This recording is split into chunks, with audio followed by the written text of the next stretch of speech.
Bismillahirrahmanirrahim.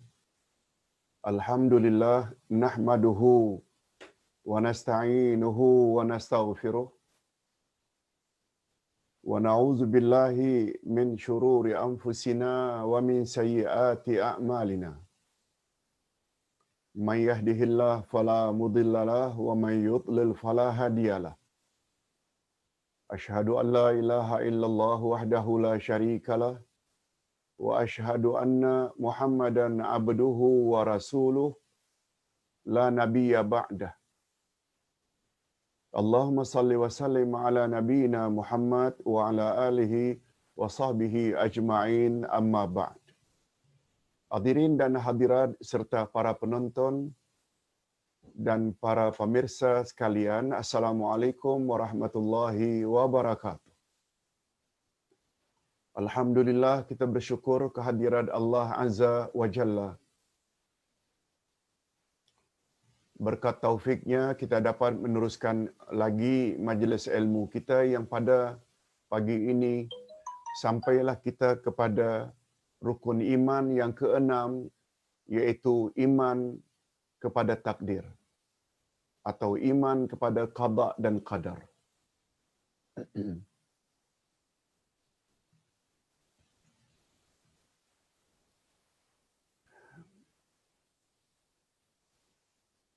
Pembahasan ini berdasarkan kitab yang Ustaz tulis, iaitu Akidah Ahli Sunnah wal Jamaah jilid 1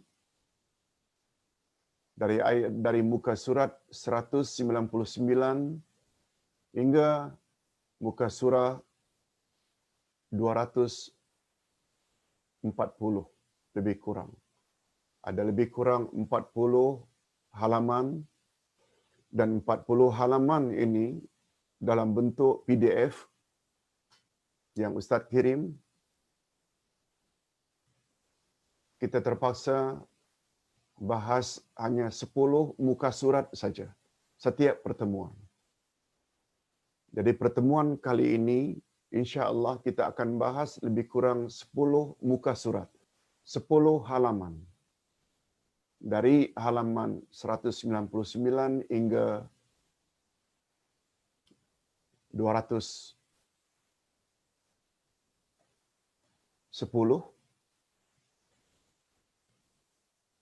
Dari halaman 199 hingga 210 hari ini. Begitulah siri yang kedua, 10 halaman berikutnya, 10 halaman berikutnya sampai 4 siri. Sebagaimana kita telah bahas tentang iman kepada hari akhirat. Okey. Kita teruskan. Keenam, iman kepada takdir. Iman kepada takdir adalah rukun iman yang keenam. Siapa yang tidak percaya kepada takdir Allah, maka ia terkeluar dari Islam. Siapa yang tidak percaya kepada qada dan qadar atau takdir Allah, maka ia dihukum kafir.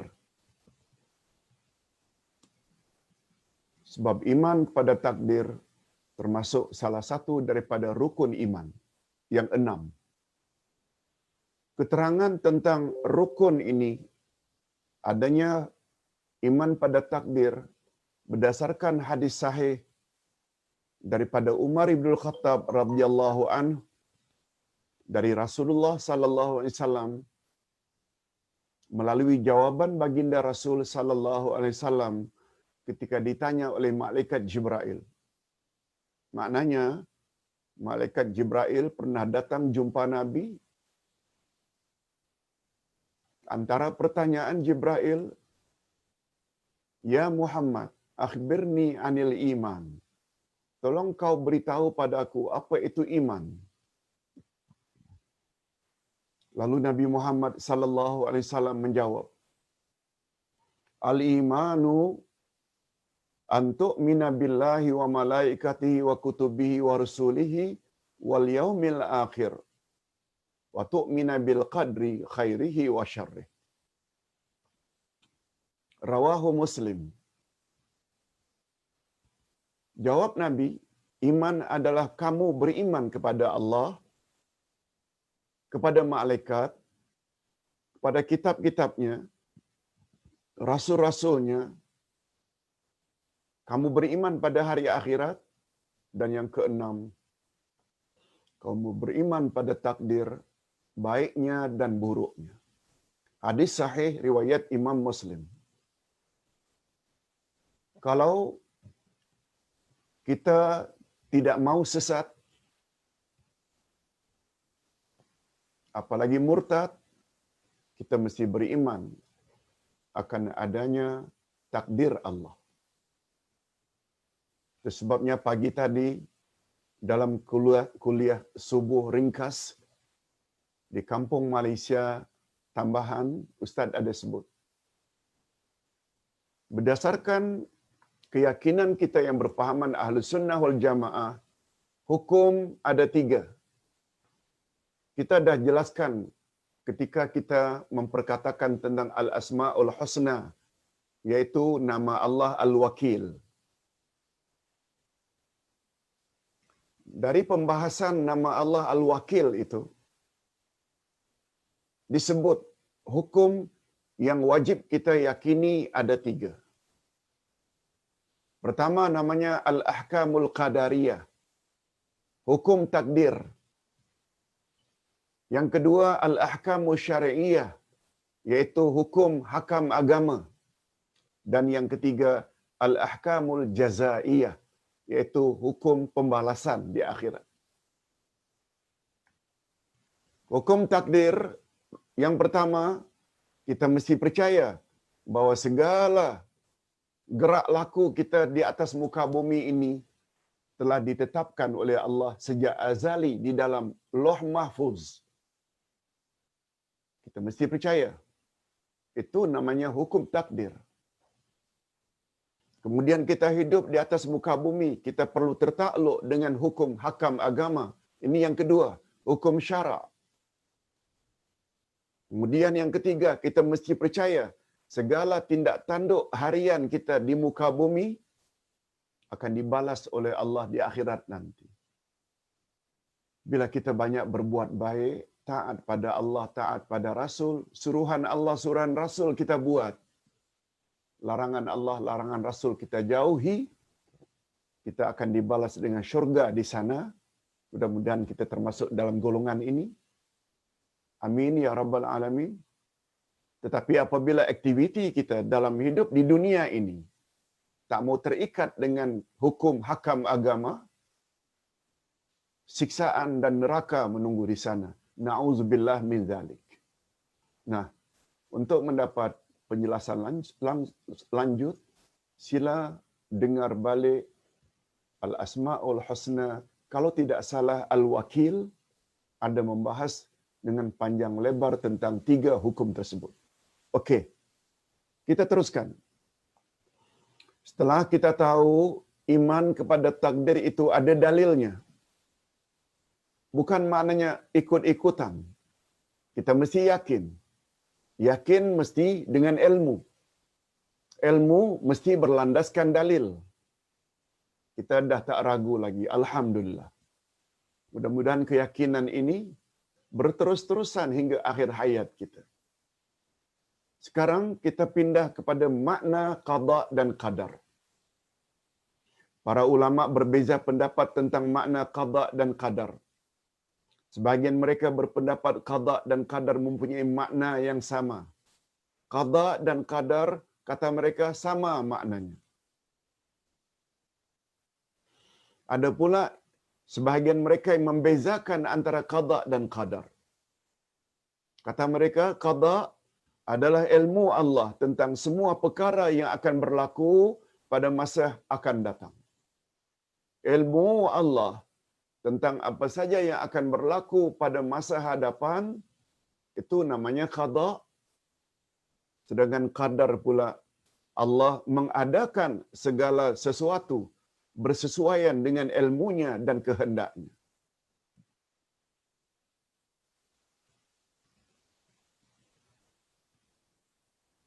Itu satu pandangan.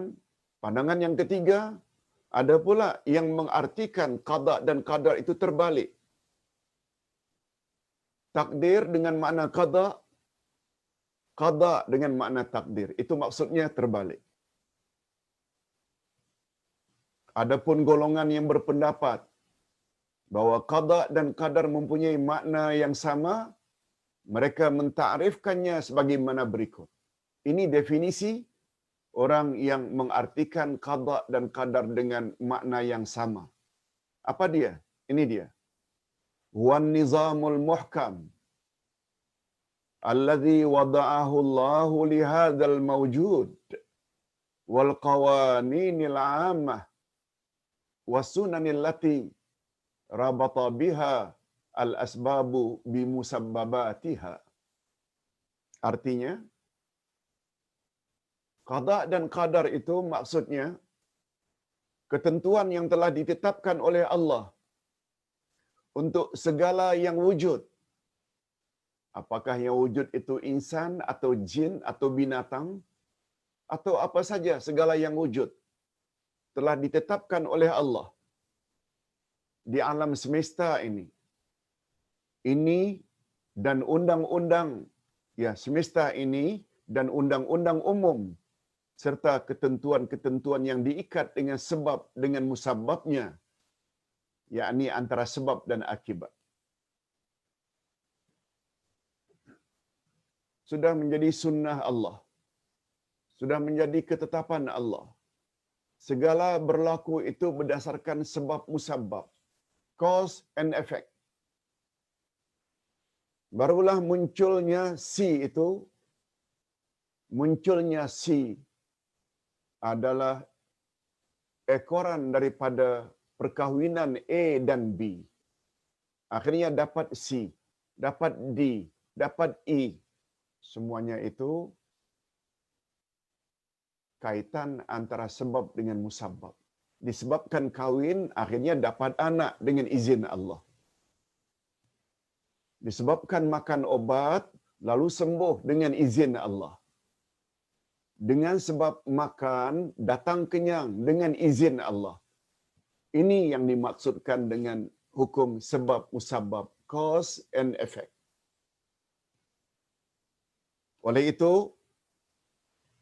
sungguh tepat jawaban Imam Ahmad Ibn Hanbal ketika beliau ditanya tentang takdir. Apa kata Imam Ahmad?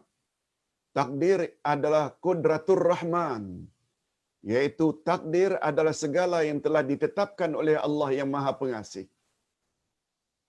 Segala yang telah ditetapkan oleh Allah, itulah dia takdir.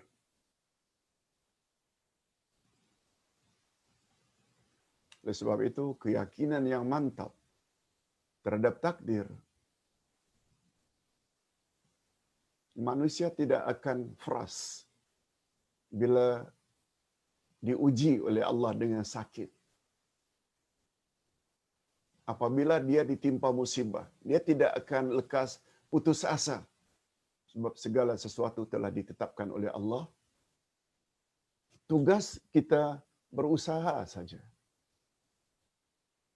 Begitu juga apabila ditakdirkan Allah kita mendapat nikmat atau keuntungan, kita tidak akan terlalu bangga diri. Kononnya itu semua kita perolehi karena kehebatan kita. No. Semuanya itu adalah takdir Allah. Itu sebabnya di dalam jawaban Nabi tadi, yang keenam, rukun iman yang keenam, kita hendaklah percaya segala yang menimpa kita, baik ke atau buruk, semuanya telah ditetapkan oleh Allah Azza wa Jalla sejak azali.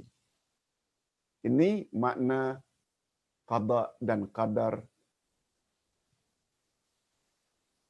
yang menurut Imam Ahmad Ibn Hanbal, ringkasnya, takdir itu adalah kekuasaan Allah, ketetapan Allah ke atas setiap makhluk yang wujud di atas muka bumi. Oleh sebab itu, kita yang andai kata tidak handsome, kita tidak akan kecewa atau mempertikaikan mengapa si fulan itu cantik aku tidak cantik? Mengapa si fulan itu putih melepak, kulitnya aku hitam? Tak timbul bila orang itu ada keyakinan tentang takdir. Apalagi dia tahu yang menjadi ukuran di sisi Allah kemuliaan seseorang bukan dalam bentuk rupa, bukan dalam bentuk suku, bangsa, tapi adalah takwa. Takwa yang paling menentukan seseorang mulia hinanya seseorang di sisi Allah, bukan dari sudut rupa, suku atau bangsa. Keyakinan itu membuat kita teguh pendirian untuk senantiasa taat pada Allah. Okey, kita teruskan. Nah, untuk memantapkan keyakinan kita, coba perhatikan beberapa firman Allah berikut. Ustaz baca 3 ayat Al-Quran yang membawa makna bahawa takdir itu adalah kodrat Allah, kuasa Allah.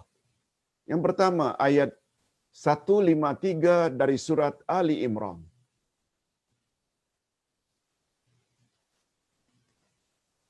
A'udzubillahi minasyaitonir rajim. Qul innal amra kullahu lillah. Katakan, hai Muhammad, sesungguhnya urusan itu seluruhnya di tangan Allah. Semua urusan di tangan Allah.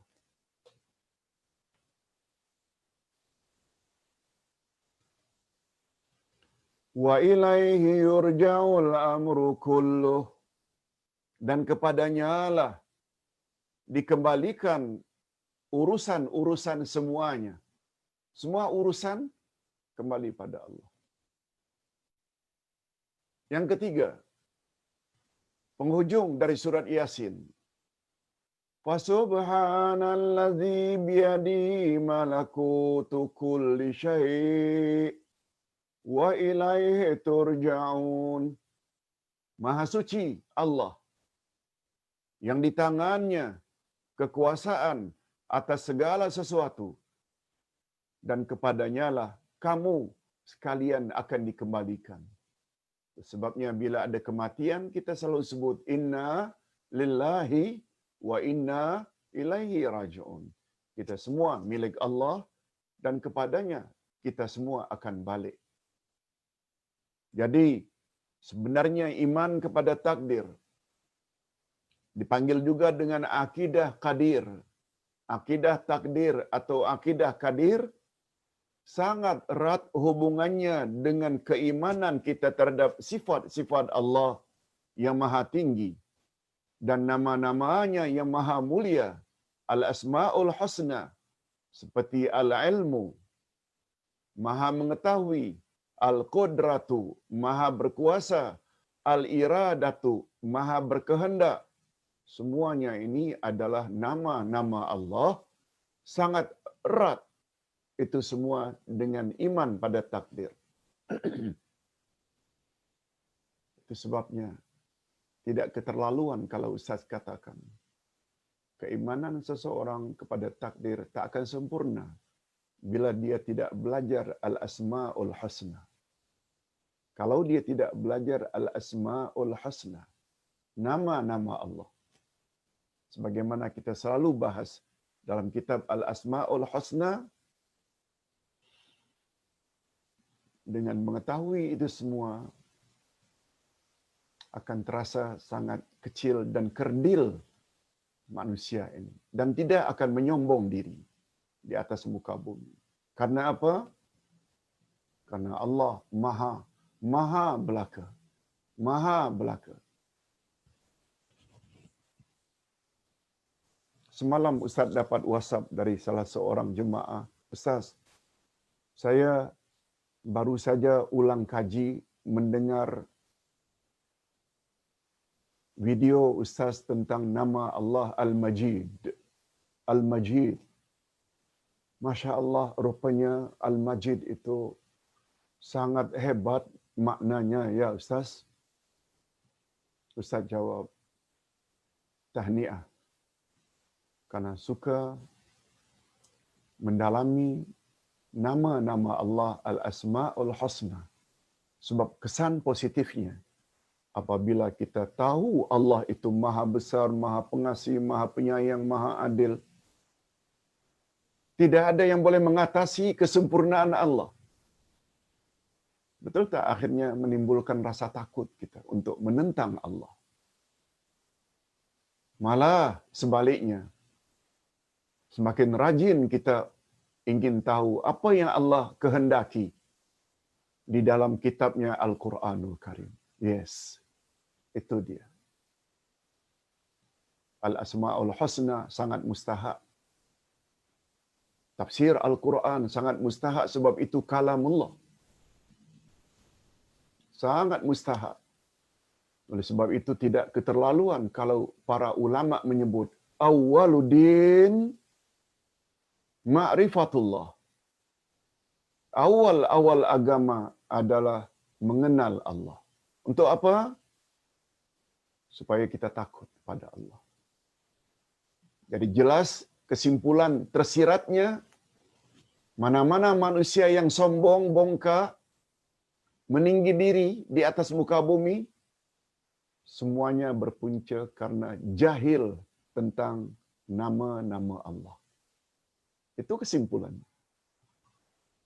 Dan dengan kesimpulan lain, bila nama-nama Allah itu dia tidak kenal, pasti agamanya tidak akan sempurna.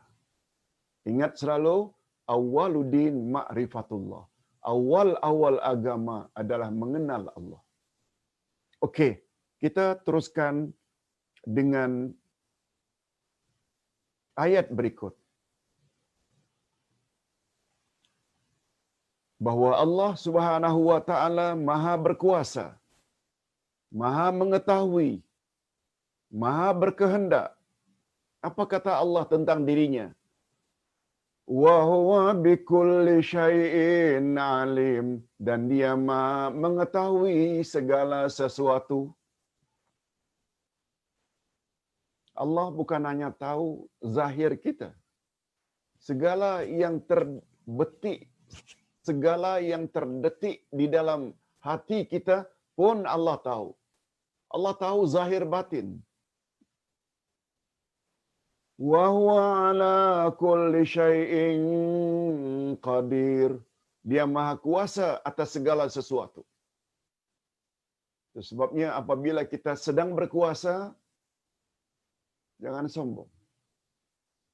Kita buat sesuka hati terhadap rakyat, mentang-mentang kita berkuasa, tunggu saja masanya di depan mahkamah ilahi. Nampakkanlah kuasamu. Sebab yang bertindak sebagai hakim pada waktu itu adalah Allah, sebagaimana penghujung surat At-Tin. Alaisallahu biahkamil hakimin. Bukankah Allah itu hakim yang paling adil? Allah berfirman lagi menyebut tentang dirinya, fa'alul lima yurid. Allah Maha berkuasa terhadap apa yang Dia kehendaki. Oh, kita ingin umur panjang. Tak akan berlaku umur panjang kalau Allah tidak berkehendak. Apalagi umur panjang bukan penentu kebaikan seseorang.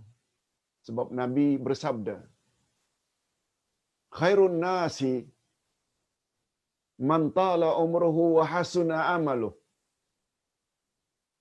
Wa syarrun nasi man tala umruhu wa sa'a amaluh.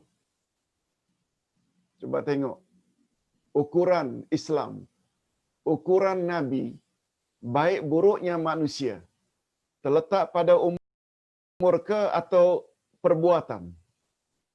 Coba dengar terjemahannya. Khairun nasi man tala umruhu wa hasuna amaluh. Sebaik-baik manusia ialah orang yang semakin panjang usianya, semakin baik lakunya, semakin baik perbuatannya. Selanjutnya kata Nabi, wa syarrun nasi man tala umruhu wa sa'a amaluh. Seburuk-buruk manusia, orang yang semakin panjang usianya, semakin buruk lakunya. Coba lihat.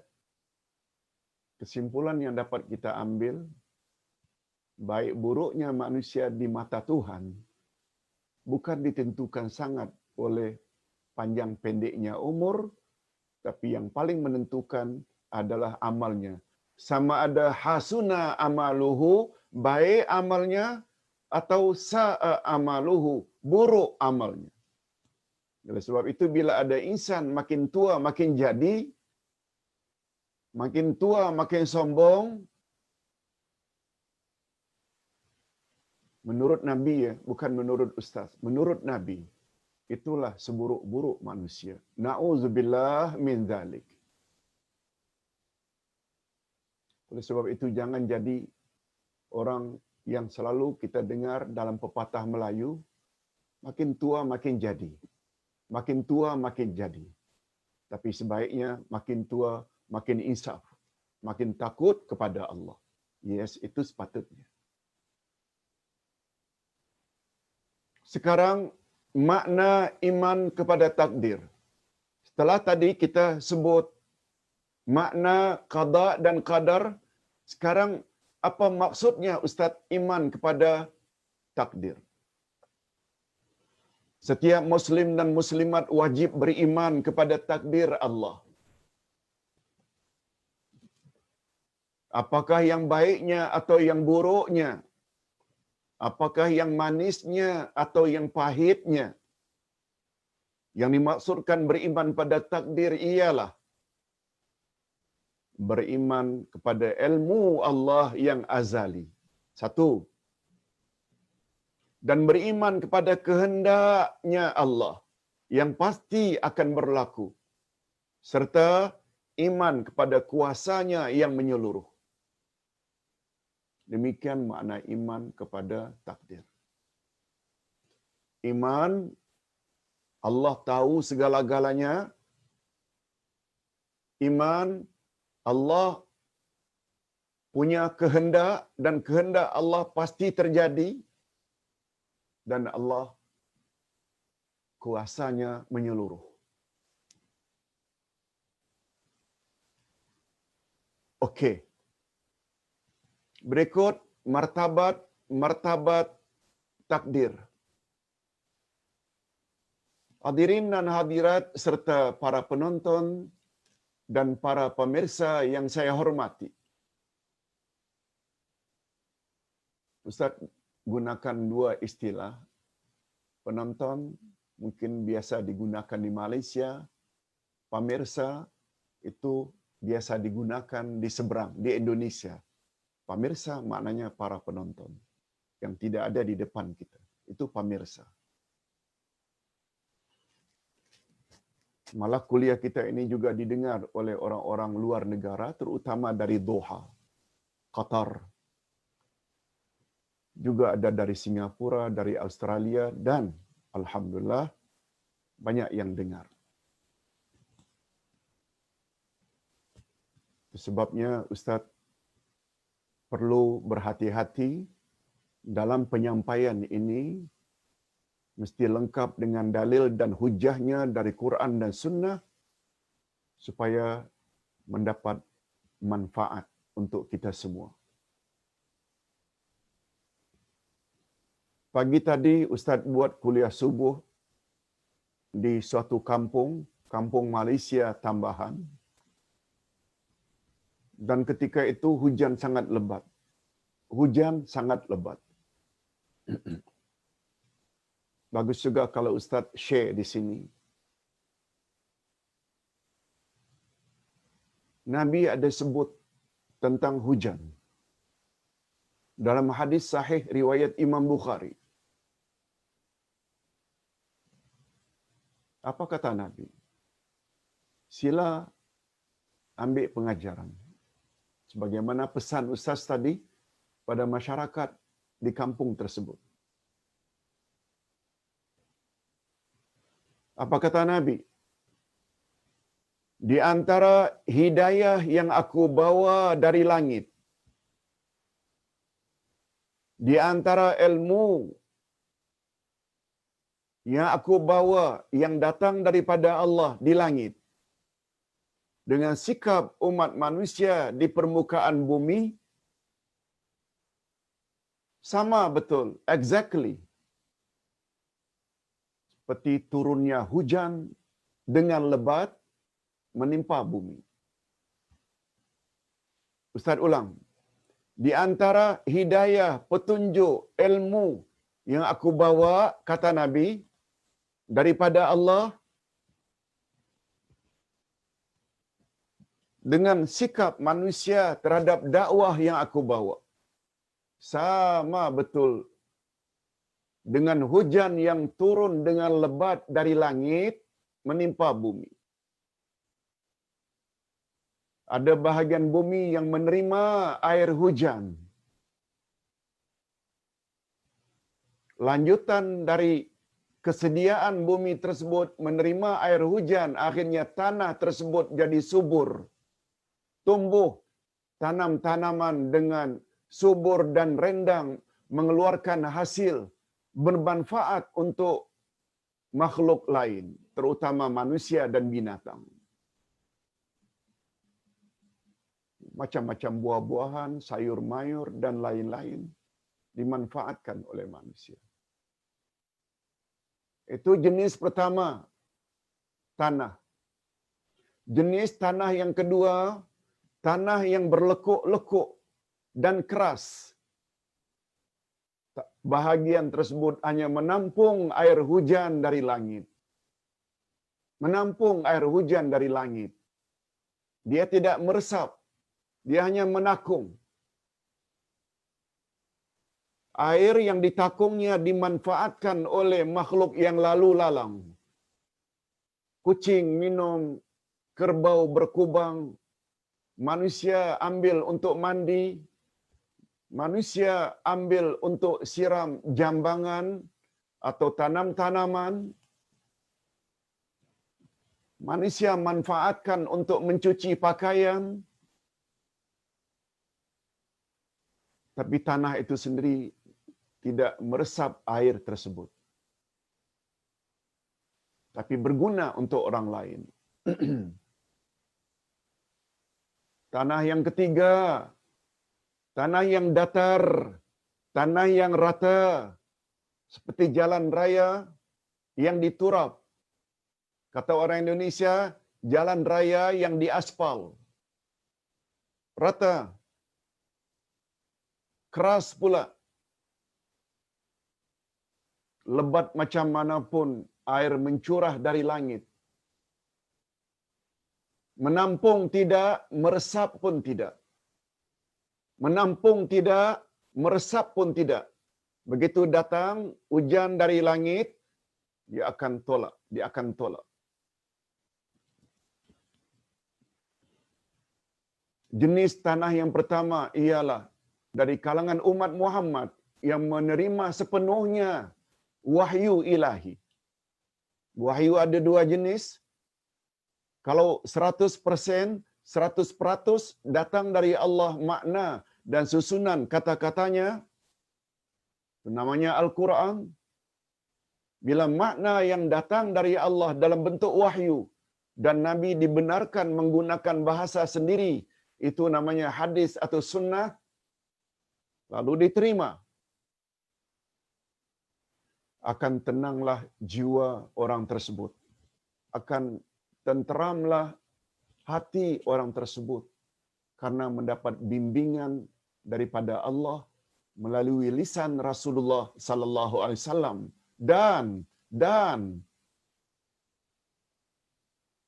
eksistensi kewujudan insan jenis tanah pertama itu dapat dimanfaatkan oleh orang ramai. Dia sebarkan kebenaran kepada orang ramai. Jadi kewujudan insan itu dapat manfaat orang ramai.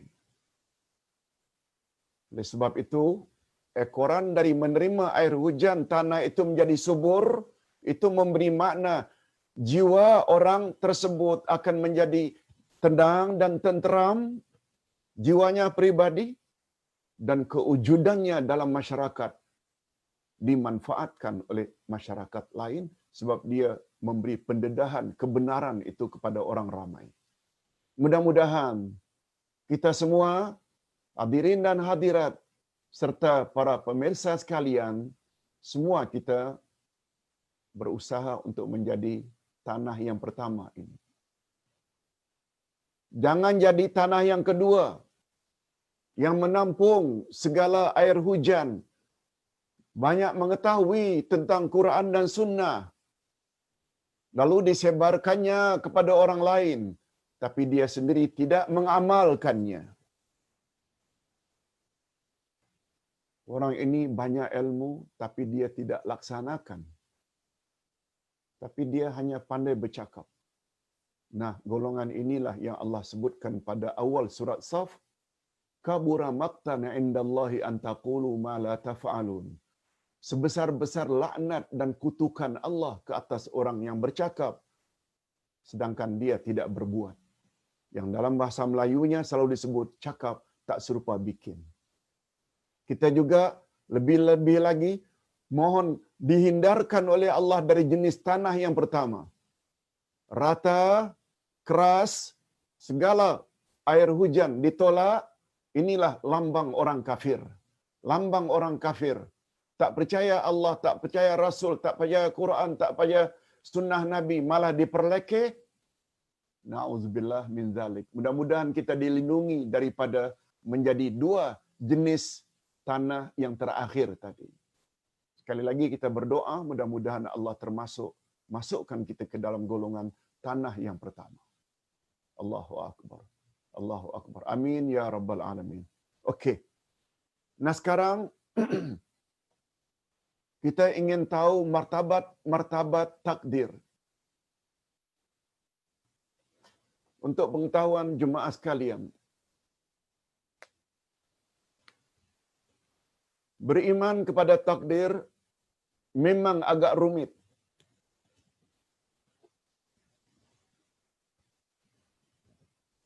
Bukan tak menakut-nakutkan.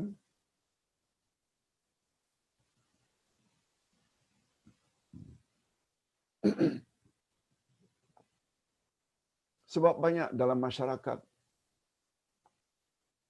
hatta orang Islam sendiri mengatakan, alah, kalau sudah ditakdirkan oleh Allah, kita masuk neraka. Kalau begitu, untuk apa kita beramal?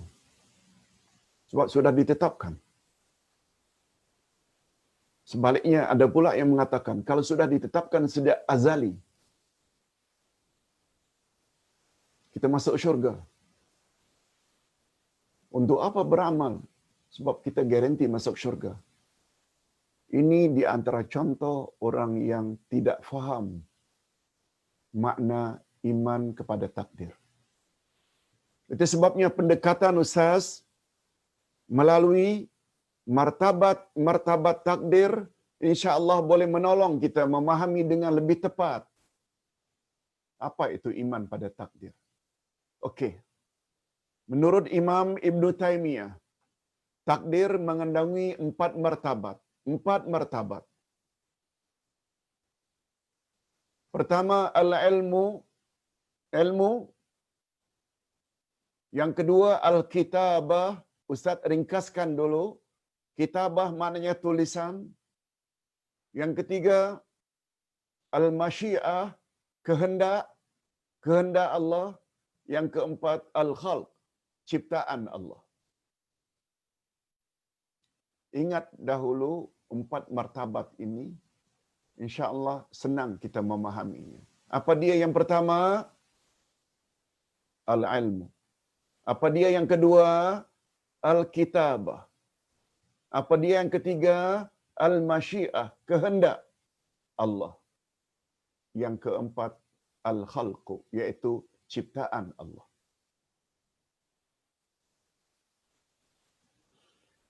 Nah, setelah kita tahu ada 4 martabat iman pada takdir, sekarang kita hendak jelaskan. 2 yang pertama agak mudah kita fahami. ilmu dan tulisan. Tapi dua yang berikutnya, kehendak Allah dan ciptaan Allah, agak sedikit rumit. Tapi sebenarnya tidak rumit bila kita faham. Apalagi Ustaz sediakan nota. Kita boleh rujuk bila-bila masa. Okey, sekarang kita mula bahas. Maksud ilmu di sini, kita mesti beriman bahawa Allah Maha mengetahui, Al-Alim. Allah Maha mengetahui segala yang telah berlaku, segala yang akan berlaku. Percaya tak? Allah tahu yang dulu, yang sekarang dan yang akan datang. Beza tak dengan kita? Beza. Kita hanya tahu yang dulu dan yang sekarang. Future, 1 minit mendatang, kita tak tahu. Sebab itu menyangkut perkara gaib. Tapi Allah tidak. Yang dulu, yang sekarang dan yang akan datang, future, al-mustaqbal, semua Allah tahu. Kita kena yakin itu. Manusia tidak. Paling-paling yang dulu. Itu pun dah banyak yang lupa. Yang kita belajar dulu tu kita tahu. Tapi dah banyak lupa. Dan yang sekarang, tentang future, langsung kita tak tahu. Itu bezanya kita dengan Allah. Oleh sebab itu, supaya sempurna iman kita pada takdir, kita mesti memiliki martabat pertama ilmu. Maksudnya, keyakinan kita bahawa Allah mengetahui segala-galanya, termasuk perkara yang akan datang. Okey. Apa kaitannya dengan martabat Ustaz iman pada takdir? Tidak ada sedikit pun yang tersembunyi di sisi Allah. Apakah yang di langit atau yang di bumi? Sebagaimana tidak sedikit pun tersembunyi di sisi Allah segala perkara gaib yang terdahulu atau yang akan datang. Kita kena yakin. Itu sebabnya Ustaz tadi dah sebut. Semuanya kembali kepada Al-Asma'ul Husna. Itu sebabnya Nabi berjanji, Inna lillahi tis'atan wa tas'ina isma mi'atan illa wahida man ahsaha dakhalal jannah. Allah memiliki 99 nama, 100 kurang 1. Siapa yang memeliharanya, dia layak masuk syurga. Apa makna memeliharanya? Ada 3. Hitung dalam jumlah 99, jangan kurang sebelum mati. Sebab ini syarat untuk masuk syurga. Hitung hingga 99. Itu syarat. Yang kedua, faham makna setiap nama Allah. Al-Alim lain, Al-Qadir lain, As-Sami' lain, Al-Hayyu lain. Fahami maknanya. Yang ketiga, berdoa kepada Allah dengan menyebut nama-nama tersebut. Hadis sahih riwayat Imam Bukhari dan Imam Muslim. Syarat. Kita teruskan. Allah Maha mengetahui semua keadaan makhluknya. Apakah mereka makhluk yang taat atau makhluk sebaliknya, makhluk yang bergelumang maksiat. Allah tahu dah. Sebelum kita lahir lagi, Allah dah tahu dah. Apakah mereka murah rezeki atau sebaliknya sempit rezeki?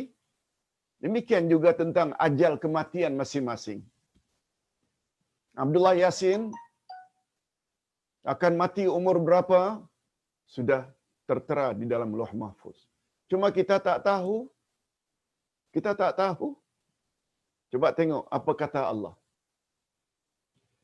Alam ta'lam anna Allah ya'lamu ma fis samai wal ard. Inna dzalika fi kitab. Inna dzalika 'ala Allahi yasir. Apakah kamu tidak mengetahui bahawa sesungguhnya Allah mengetahui apa saja yang ada di langit dan di bumi? Allah tahu. Bahawa yang demikian itu terdapat dalam sebuah kitab yang namanya Lauh Mahfuz, Sesungguhnya yang demikian itu amat mudah bagi Allah. Mengapa mudah? Karena Allah tahu segala-galanya. Allah Maha Sempurna. Okey. Memahami Allah mengetahui segala-galanya agak mudah.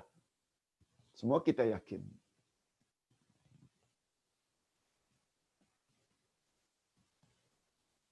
Martabat yang kedua, kitabah. Kitabah maknanya penulisan. Apa kaitannya, Ustaz? Al-kitabah ini dimasukkan ke dalam salah satu martabat iman pada takdir. Ini dia. Maksudnya, kita mesti beriman bahawa ilmu Allah tersebut telah ditulisnya dalam Lauh Mahfuz, yaitu kitab yang mengandungi segala ketentuan ilahi. Dalam hal ini Rasulullah sallallahu alaihi wasallam bersabda dalam hadis sahih riwayat Imam Ahmad, Abu Dawud, Tirmizi, dan menurut Syekh Nasaruddin Albani hadis ini sahih. Coba dengar baik-baik. Awwalu ma khalaqallahu al-qalam. Qala lahu uktub. Qala ma aktub? Qala uktub ma huwa kainun ila yaumil qiyamah. Hadis sahih.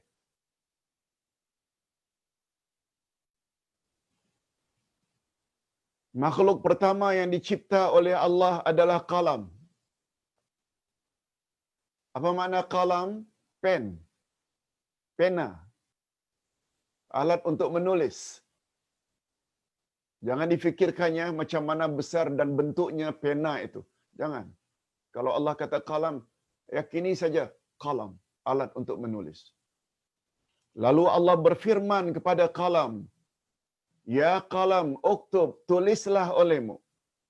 Lalu kalam, pena menjawab, aku akan tulis apa ya Allah? Aku tidak tulis apa. Lalu Allah SWT berfirman, tulislah olehmu apa saja yang akan berlaku hingga hari kiamat. Allah sebut berdasarkan ilmunya yang sangat luas kepada kalam, kalam pun mencatat. Himpunan catatan kalam inilah yang dipanggil dengan Lauh Mahfuz. Lauh maknanya tempat yang bertulis, Mahfuz maknanya dijaga oleh malaikat.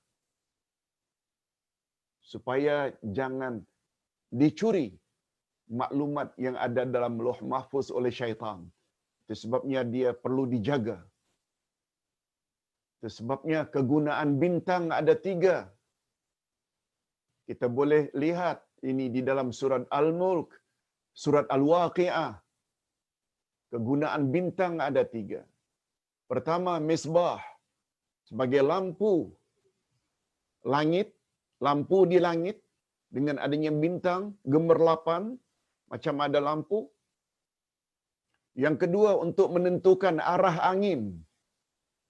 Ada bintang barat, atau bintang timur, ada bintang pari, ada bintang biduk.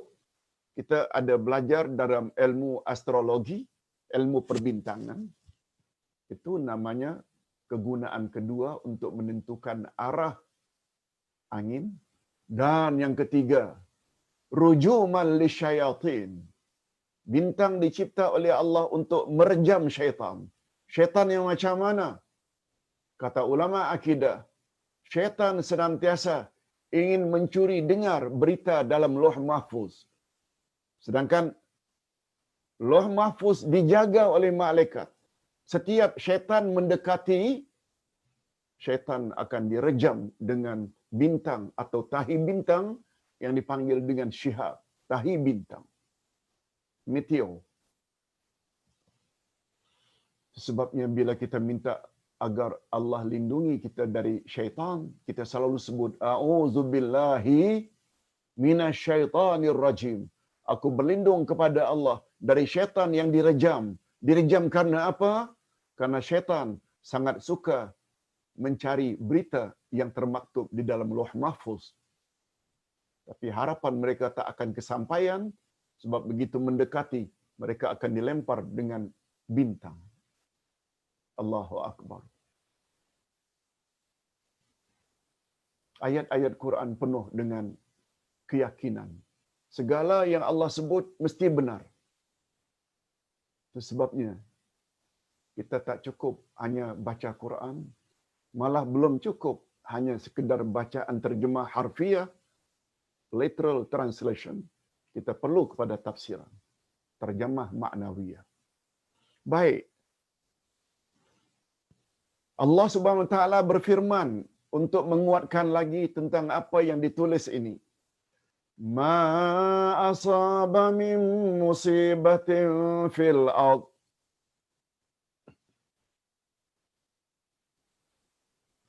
wala fi anfusikum illa fi kitabim min qabli an nabra'aha inna dzalika 'ala Allahi yasir. Tidak ada suatu bencana pun yang menimpa di bumi dan tidak pula pada dirimu sendiri, melainkan telah tertulis di dalam Lauh Mahfuz, dalam kitab Lauh Mahfuz, sebelum kami menciptakannya. Lihat tu, ada kata-kata sudah tertulis di dalam Lauh Mahfuz sebelum Allah mencipta kita. Sesungguhnya yang demikian itu mudah bagi Allah. Mengapa mudah? Sebab Allah tahu segala-galanya. Menurut Rasulullah sallallahu alaihi wasallam, penulisan kalam ke dalam Lauh Mahfuz tersebut terjadi jauh sebelum penciptaan langit dan bumi. Penciptaan langit dan bumi. Maksudnya, nasib manusia bernama Abdullah Yasin ini, takdirnya ini sudah tertera dalam Lauh Mahfuz sebelum Abdullah Yasin lahir. Bukan. Malah sebelum Allah cipta langit dan bumi lagi.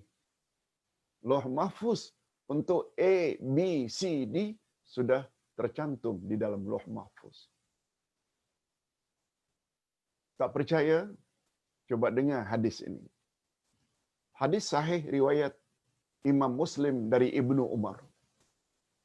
Qaddarallahu al-maqadira qabla an yakhluqa as-samawati wal ard bi 50,000 alfa amin. Allah telah menetapkan takdir setiap makhluk 50,000 tahun sebelum Allah mencipta langit dan bumi. Bukan sebelum manusia dicipta, bukan. Sebelum manusia ni ada makhluk lain, jin. Sebelum jin ada makhluk lain lagi, malaikat.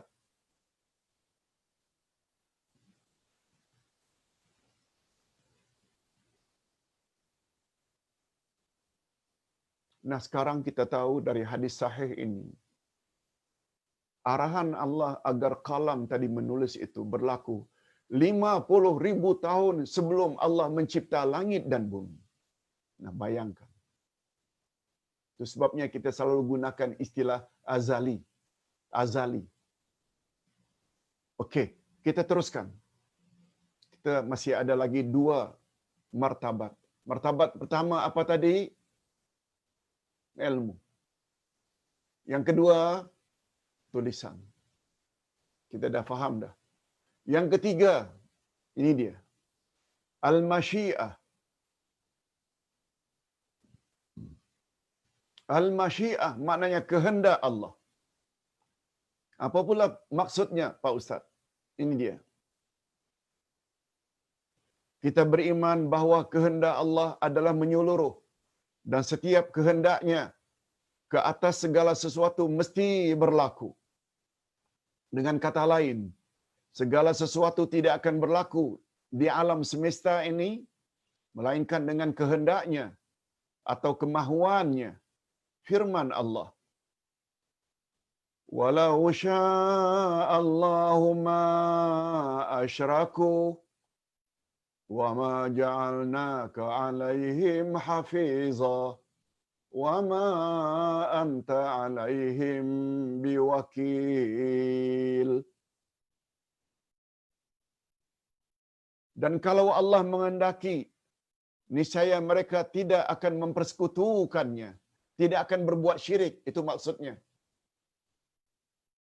Kalau Allah menghendaki, niscaya mereka orang-orang musyrikin penyembah berhala tak akan sembah berhala. Dan kami tidak menjadikan kamu memelihara bagi mereka, dan kamu sekali-kali bukanlah pemelihara bagi mereka.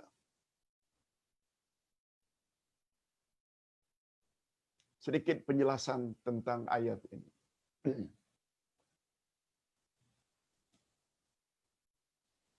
Allah kata, Abu Jahal, Abu Lahab penyembah berhala, buat syirik, menyekutukan Allah dengan berhala. Kalau Allah berkehendak, mereka tak akan menyembah berhala. Kemudian Allah kata kepada Nabi, kami tidak jadikan kamu, hai Muhammad, pemelihara bagi mereka, penjaga mereka, bukan. Dan kamu sekali-kali bukanlah pemelihara bagi mereka. Apa sebab? Tafsirnya apa dia? Tugas Nabi menyampaikan saja. Menyampaikan saja kebenaran.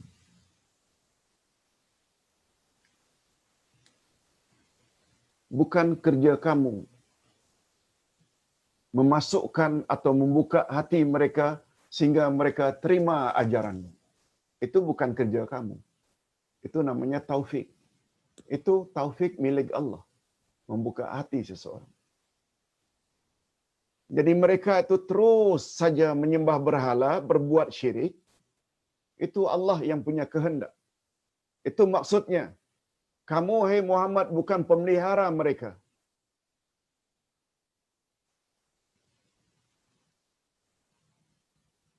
Itu sebabnya ulama warasatul anbiya. Tugas ulama menyampaikan saja kebenaran. Para audiens, pendengar, pemirsa, mau percaya, tak mau percaya, terserah. Ustaz yang menyampaikan, hanya menyampaikan. Bukan kerja Ustaz membuka hati orang agar terima ajaran yang Ustaz sampaikan. Itu maksudnya. Ayat ini mengandung tasliyah, iaitu hiburan untuk Nabi. Itu sebabnya Nabi Muhammad sallallahu alaihi wasallam ditegur oleh Allah pada ayat 5 atau ayat 6 dari surat Al-Kahfi. Fala'allaka bakhi'un nafsaka ala atharihim illam yu'minu bihadzal hadithi asafa. Aku lihat, hai Muhammad, engkau seolah-olah ingin bunuh diri karena mengenang orang tidak mau dengar dakwahmu. Hai Muhammad, aku lihat engkau seolah-olah ingin bunuh diri karena mengingat orang-orang tidak mau menerima dakwahmu. Jangan, hai Muhammad. Tugasmu hanya menyampaikan saja. Ini dikuatkan lagi oleh ayat 29 surat Al-Kahfi. Apa dia? Wa qulil haqqu mir rabbikum faman syaa'a falyu'min wa man syaa'a falyakfur. Hai Muhammad, katakanlah, kebenaran yang aku bawa ini datangnya dari Tuhanmu. Siapa di antara mereka yang mau beriman, silakan beriman. Siapa yang ingin memilih kafir? Hei Muhammad, biarkan dia kafir. Itu dia maksudnya. Tugas Ustaz, para ulama, pendakwah menyampaikan saja. Para pendengar, fikir-fikirlah. Ingin selamat, ikuti nasihat Al-Quran dan sunnah Nabi. Tapi kalau bersikap sebaliknya, enggan, dengan kata lainnya bermakna anda sedang booking neraka. Murka Allah. Make your choice. Buat pilihan yang bijak. Tak jadi tanah jenis pertama kah bila hujan turun, atau jenis tanah yang kedua atau ketiga. Na'udzubillah min dzalik. Itu sekedar tafsir ayat tadi. Penyampai kebenaran tak bertanggungjawab sebab mereka bukan pemelihara orang lain. Semalam kita ada sebut dalam tafsiran surat Al-Mutaffifin. Allah sebut, "Hei orang-orang kafir, kami tidak utus kamu untuk menjaga orang-orang beriman." Kan semalam dalam surat Al-Mutaffifin. Mengapa menyibuk? Itu maksudnya. Mengapa menyibuk terhadap Nabi Muhammad pula? Ini bukan menyibuk. Ustaz ada sebut. Ada orang salah faham bila kita menyampaikan sesuatu bercanggah dengan tradisi nenek moyang, kononnya kita dituduh sebagai pemecah belah. No, itu salah faham. Kalaulah penyampaian kebenaran ini sebagai pemecah belah, Nabi Muhammad lah orang pertama yang layak dikatakan pemecah belah. Tapi siapa dulu yang cakap pemecah belah? Abu Jahal, Abu Lahab. Oleh sebab itu bila hari ini orang yang menyampaikan ayat Quran, hadis Nabi yang sahih, ternyata umpamanya bercanggah dengan tradisi pada waktu itu, lalu dituduh pemecah belah, yang komen itu adik-beradik Abu Jahal sebenarnya. Tengok dulu yang disampaikan itu ada tak dalilnya atau tidak. Fikir. Mari kita jadi orang yang bijak. Okey, itu masalah kehendak. Nanti akan dibahas dengan panjang lebar.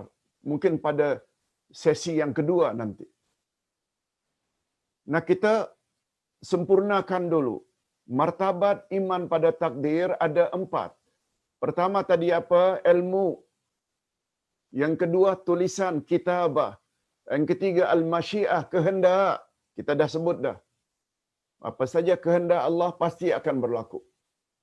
Dan yang ketiga al-khalqu, iaitu ciptaan Allah. Maksudnya kita beriman. Maksudnya kita beriman bahawa segala sesuatu yang ada di alam ini adalah makhluk ciptaan Allah. Untuk mudahnya ingat saja. Al-Khaliq. Lawannya Al-Makhluk. Khaliq, apa makna nama Allah Al-Khaliq? Maha mencipta. Creator. Sedangkan yang dicipta pula namanya makhluk.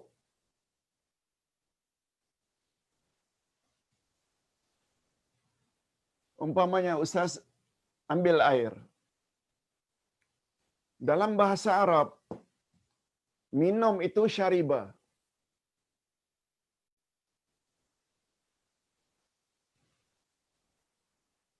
Syariba minum. Tapi kalau tambah alif jadi syaribun, itu subjek, fa'il, orang yang minum. Bismillah.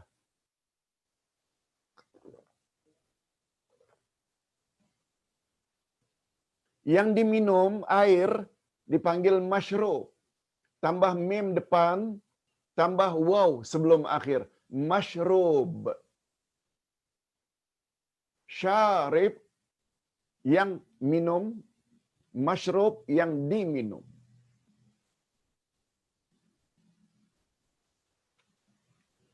Daraba memukul. Yang memukul daribun. Yang dipukul handphone ni, yang dipukul madrub. Sama dengan wazan atau timbangan khalaqa mencipta. Khaliqun yang mencipta. Creator. Makhluk yang dicipta. Creation. Mungkin begitu? Wallahu a'lam.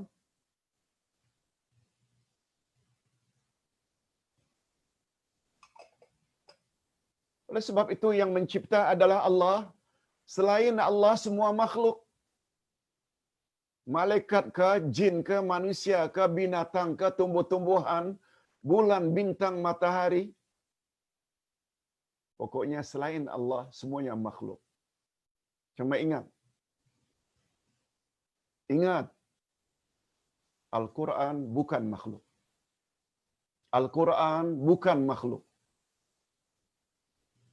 Ustaz, tadi Ustaz cakap selain Allah semua makhluk. Mengapa Quran bukan makhluk? Di sini perlunya kita belajar Al-Asma'ul Husna. Salah satu nama Allah adalah Al-Mutakallim. Allah berkata-kata. Sifat yang ada di dalam Al-Mutakallim adalah kalam. Kalam itu sifat.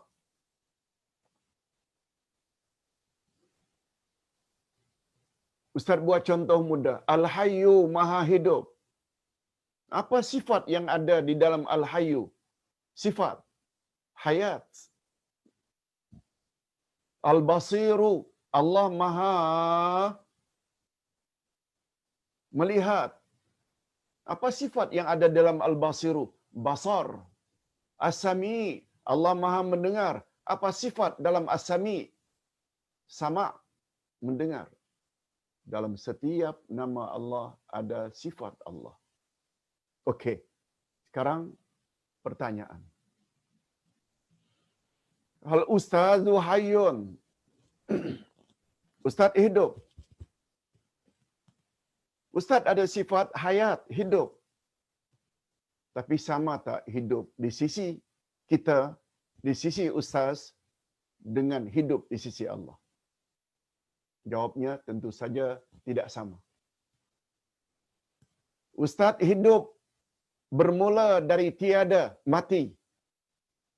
Dan Ustaz hidup sekarang, tak lama lagi akan mati. Itu hidup di sisi insan.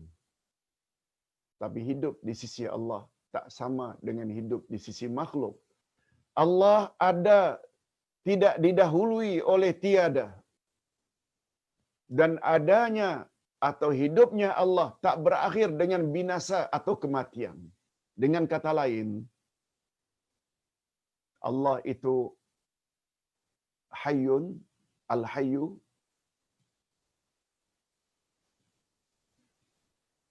Allah ada sifat hayat. Sifat Allah juga adalah bukan makhluk. Sebab bila hayat di sisi Allah makhluk, maknanya Allah boleh mati. Ustaz makhluk. Sifat hayat yang ada pada Ustaz juga makhluk. Oleh sebab itu Ustaz boleh mati. Nah sekarang balik kepada Allah Maha berkata-kata Al-Mutakallim. Sifat yang ada pada Al-Mutakallim adalah kalam. Itu sebabnya Al-Quran dipanggil kalamullah. Kalamullah bukan makhluk. Sebab bila Allah punya sifat kalam itu makhluk, maknanya Allah boleh bisu. Kalau sama Allah Maha mendengar dan sifatnya mendengar, makhluk, maknanya Allah boleh pekak, Allah boleh buta. Itu sebabnya sebagaimana Allah itu tidak makhluk, sifatnya juga tidak makhluk. Itu jawaban yang betul. Bahawa Al-Quran bukan makhluk. Yang makhluk itu kertasnya yang boleh koyak, terbakar, lusuh. Sedangkan definisi Al-Quran adalah wahyu Allah, kalam Allah. Baik, kita teruskan.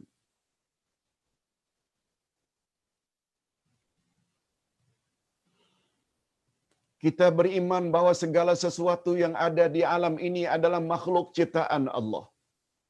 Tidak ada seorang pun yang menciptakan sesuatu dalam alam maya ini selain daripada Allah.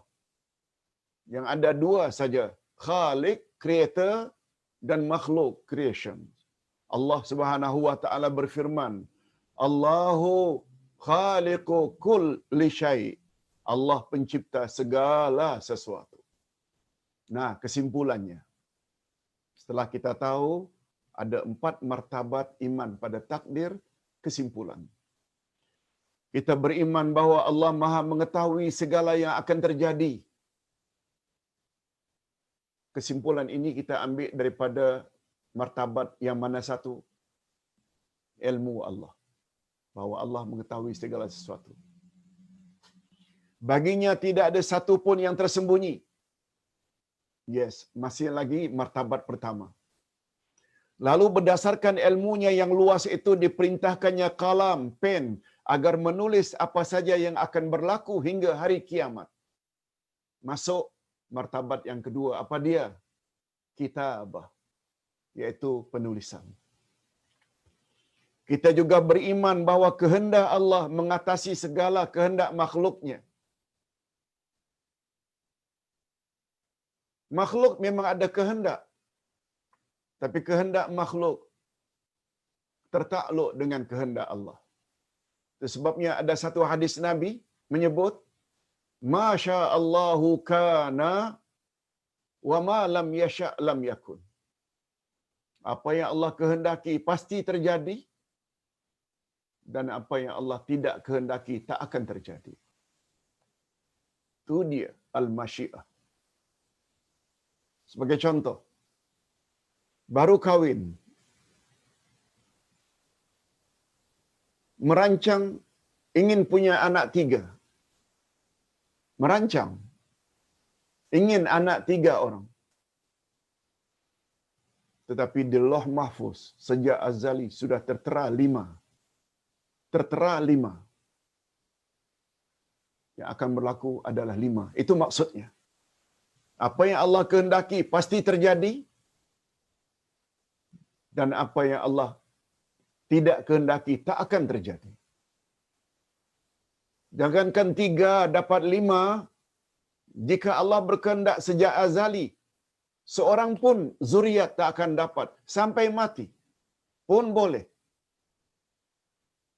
Itu sebabnya orang yang ada akidah, dia tidak akan lekas fras bila apa yang dia kehendaki tidak kesampaian. Okey. Kita juga beriman bahawa kehendak Allah mengatasi segala kehendak makhluknya. Apa saja yang dia kehendaki pasti berlaku, dan apa saja yang dia tidak kehendaki pasti tidak akan berlaku. Sebagaimana kita yakin bahawa manusia juga ada kehendak dan kemahuan, tetapi kehendak manusia tertakluk kepada kehendak Allah. Kita beriman bahawa Allah Maha Pencipta. Ini yang keempat pula. Sudah kehendak pencipta. Betul tak? Allah pencipta segala-galanya. Tidak ada satu pun di langit maupun di bumi, melainkan Allah lah yang menciptanya. Malahan Allah bukan saja mencipta manusia, tapi juga apa yang dilakukan oleh manusia. Perbuatan manusia. Nah, di sini agak rumit sedikit. Betul kau Ustaz? Apa yang kita buat ini juga adalah makhluk ciptaan Allah. Jawabnya betul. Bayangkan hadirin dan hadirat untuk mudah memahaminya. Siapa yang cipta kita? Tolong jawab. Allah yang cipta kita. Kita yang makan, kita yang minum, kita yang bergerak sana, memandang sini. Apa pandangan hadirin dan hadirat serta pemirsa sekalian?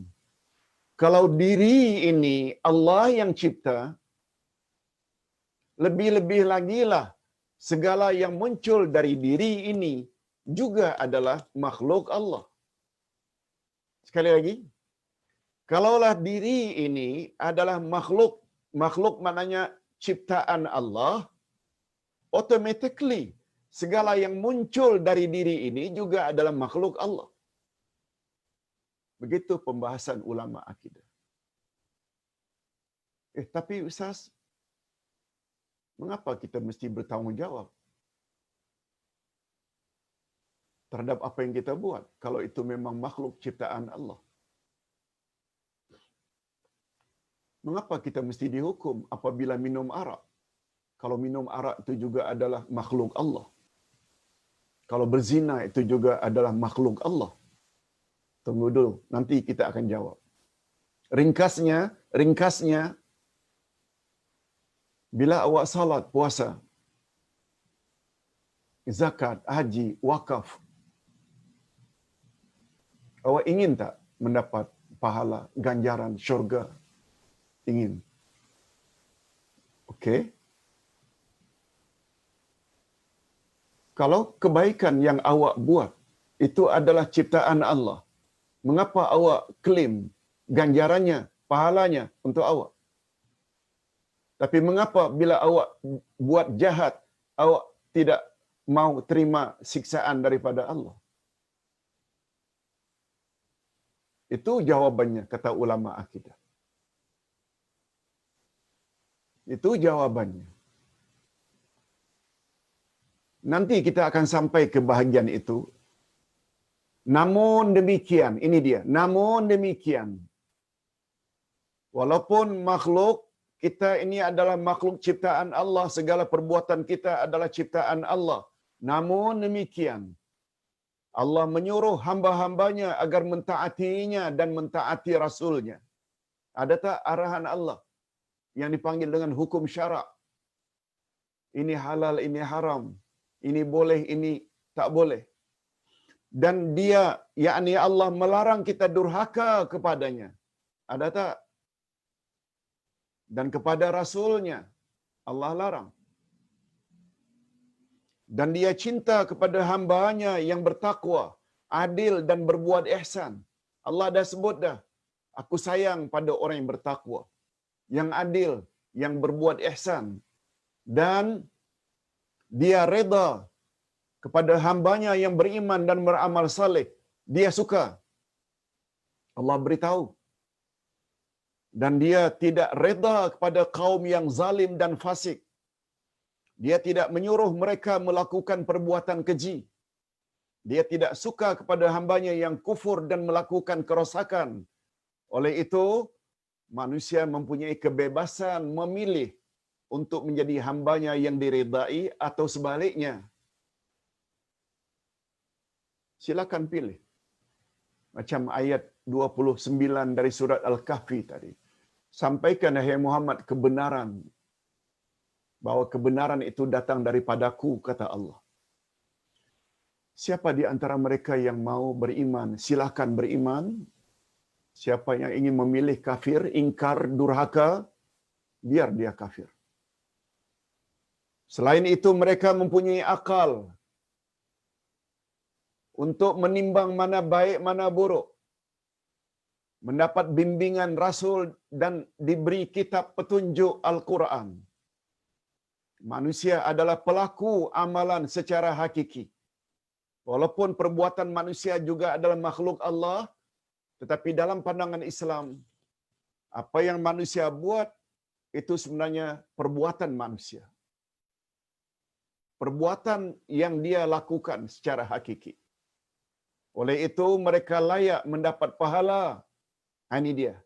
Oleh sebab itu mereka layak mendapat pahala jika melakukan amal saleh, dan sebaliknya diberi dosa jika melakukan maksiat. Agama cakap macam itu. Up to you. Nak pilih yang mana satu. Nak booking syurga ke? Berbuat baiklah selalu. Tobatlah kalau sudah terlanjur. Tetapi andai kata dosa demi dosa, suruhan tidak dibuat, dan enggan pula segera tobat, itu bermakna indirectly, secara tidak langsung, awak telah booking neraka. Na'udzubillah min dzalik. Mereka berkata, kalau semuanya berlaku adalah di atas kehendak Allah, ini dia. Maka di mana letaknya kehendak makhluk? Kalau semuanya berlaku adalah atas kehendak Allah, di mana letaknya kehendak makhluk? Kalaulah semua yang berlaku adalah ciptaan Allah, maka di manakah letaknya usaha manusia? Oleh itu, berikut ini akan diperjelas pula tentang kehendak dan ciptaan Allah. Ini pembahasan kita berikutnya.